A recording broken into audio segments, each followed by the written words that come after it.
பெண்களுக்கு எதிரான அநீதின்றது நம்ம எல்லாரும் வந்து பாலியல் அநீதியை மட்டும் சொல்றோம். இல்லை, சிசு கொலை, பெண் சிசு கொலை, கருவிலேயே அளிக்கிறது, இதுக்கெல்லாம் வந்து மதுரையில் உசிலம்பட்டி தான் பேர் போனது உலகம் அறிந்த விஷயம்.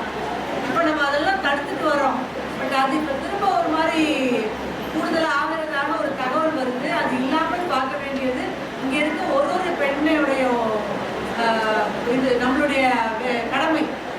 எல்லா பெண்களுக்கும் இதில் கடமை இருக்கு. இந்த பெண் சிசு கொலைக்கு முதன்மையாக இருக்கிறது, அதுக்கு ஃபேவராக பண்ணுறதே பெண்கள் தான். பெண்களுக்கு எதிராக பெண்களே தான் நிறைய பேர் செயல்பட்டு இருக்கிறாங்க. அப்படி இல்லாமல் பெண்கள் வந்து ஆண்களோட சிறந்த குழந்தைகளாக நமக்கு இருப்பாங்க. அது நிறைய பேருக்கு இப்போ தெரியும்னு நினைக்கிறேன். முன்னாடி காலத்துல தான் அப்படி ஒரு இது இருந்தது. ஆண் பையன் இருந்தால் அது ஒரு தனி இது, பெண் இருந்தால் அப்படி இல்லை அப்படின்னு. இப்போ எல்லா குழந்தையும் சமம் தான்.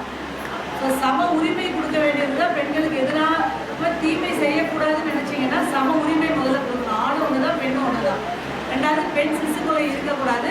பிறகுதை முன்னாடி கருவிலே அளிக்கிற ஒரு இது நடந்துட்டு இருக்கு. அதுவும் இன்னும் இல்லாமல் பார்த்துக்கோங்க. உங்கள் ஊராட்சியில் இத்தனை பெண்கள் இருக்கிறீங்க, நீங்கள் இவ்வளோ தூரம் ஒரு கிராம சபை கூட்டத்துக்கு ஆர்வமாக வந்துருக்கிறீங்கன்னா நீங்கள் எல்லாருமே நல்லா இருந்தீங்கன்னு தெரியுது இதுலேருந்து.